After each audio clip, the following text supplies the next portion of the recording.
do different. Yeah. I was like, it's kind of weird. Gets drafted in the 3rd round. So I was like, he was doing too much. Then he becomes Russell Wilson. I was like, okay, no. He wasn't doing too much. That part. Yeah. So Russ is just, he a businessman, bro. Don't let the GQ shoots fool you. Don't let the swaggy Instagram posts fool you. Russ is a business company man. He knows how to say a little things to make people know he's irritated, but he ain't going nowhere. That's not who Russell Wilson is in his DNA. Not if you've known Russell Wilson or watched his career over the years. So, nah, don't trade him. It would be crazy to even consider it. I'll end my first lap like this. Because we have to draw the parallel between Russell Wilson and Deshaun Watson. The Texans and Deshaun are in a rebuild. Y'all were 4-12 last year. Y'all were sorry. Y'all are good one year, sorry another year. Good one year, sorry another. Y'all are never great. Y'all are always good to sorry. The Seahawks are consistently good. If I'm not mistaken, they've only missed the playoffs 1 year since Russ has gotten there, and he's going on year 10. You're right. So 90% of the time or 88% of the time, the Seahawks make the playoffs. They are genuine, legitimized competitors for winning the Super Bowl. If you get rid of Russell Wilson, you hitting a reset when you already close to reclaiming another title. It wouldn't make no sense. It'd be ludicrous. It would be crazy to get rid of Russell Wilson. I don't give a damn what you're offering, because what you're offering is not going to return me a Russell Wilson. And as hard as it is to find a Deshaun Watson, it's even more difficult to find you a Russell Wilson. I remind people that these teams out here in present day are fully loaded with a beast at quarterback. Oh, don't believe me? Look at the Tampa Bay Bucks roster and then say, oh, and Tom Brady's there. The hell? Then you look at the Kansas City Chiefs roster and then you say, and Patrick Mahomes is there.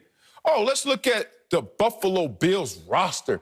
And now Josh Allen's in the building? Oh, no. Did you skip over Aaron Rodgers and the Green Bay Packers? Top 5 running back, top 5 receiver. So all those things said, I can't get rid of Russell Wilson. It's too damn hard to find a Russell Wilson. And he was a diamond in the rough. Like, it's easier to find Deshaun Watson, not just because Deshaun Watson is just that much different than Russell Wilson in performance, down a notch, but more so, he was drafted high. So guess what? When you draft high, there's a little less risk in that, even though it's still risky.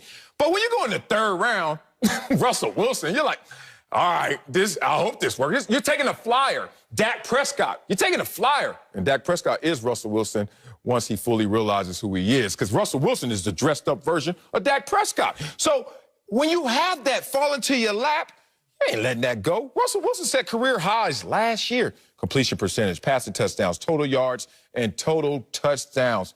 All records for Russell Wilson.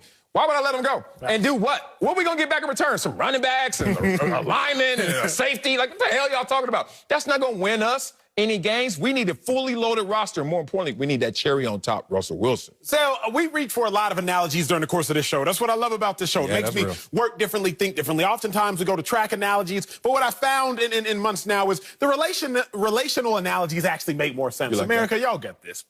Sometimes Marcellus, Wiley, and again, you know best, it makes more sense to break up at certain times.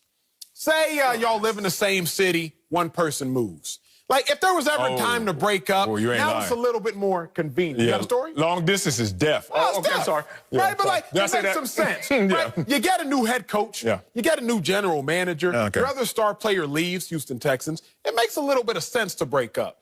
But Russell Wilson, you and Pete Carroll, ain't nothing changed. Ain't literally nothing has changed. Same GM, same head coach. You can say the OC's changed, but that pales in comparison to GM and head coach. Let me put this in context for y'all, America. Russell Wilson, Pete Carroll, second all times amongst quarterbacks and coaches who haven't changed the team in wins. Second to Terry Bradshaw and Chuck Noll. They have 144 games started together and 98 wins together. That's amongst a quarterback and a coach when there was not a team change. So, Sal, it's like, y'all just get through this rough patch. Nobody changed cities. This isn't like an ideal time to break up. Nothing has changed. Y'all going through some beef right now. Let's squash it, and y'all just keep pushing forward. I heard what you said in there, too. You think you slick. Try to compare it to Deshaun Watson without saying Deshaun Watson's name and think I didn't catch that.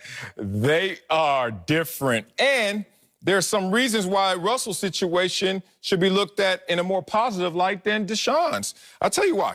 Because Deshaun committed. He got married to a situation that was bad already.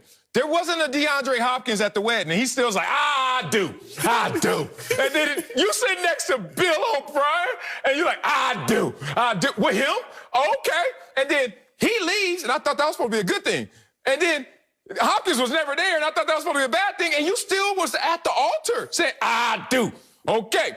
Well, Russell Wilson's situation, you know, right? You know, Russell Wilson sitting there like, well, they hit me a lot. I get sacked a lot by the offensive line. And I swear this has happened. When I was like at the top of my powers and I would say something in the media and then the general manager would pull me in or the head coach would pull me in because you make waves when you know, people listen to you. And it would be amazing how what I said all of a sudden would circle back and boomerang and coach would be like, chill on that. Russell Wilson going out there saying, yeah, 394 sacks. Yeah, I've been hit a lot. And I swear Pete Carroll had to say, come here, bro.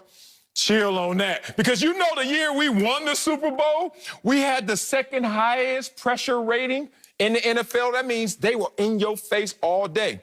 And then Russell, we went back to the Super Bowl and lost it because of you.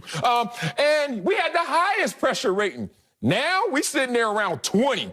And you sitting there talking about the offensive line? Nah, they always been sorry. And they've been sorrier with better results. Russell, look in the mirror and let's fix this. Coming up, LeBron James does not want to hear about rest. That's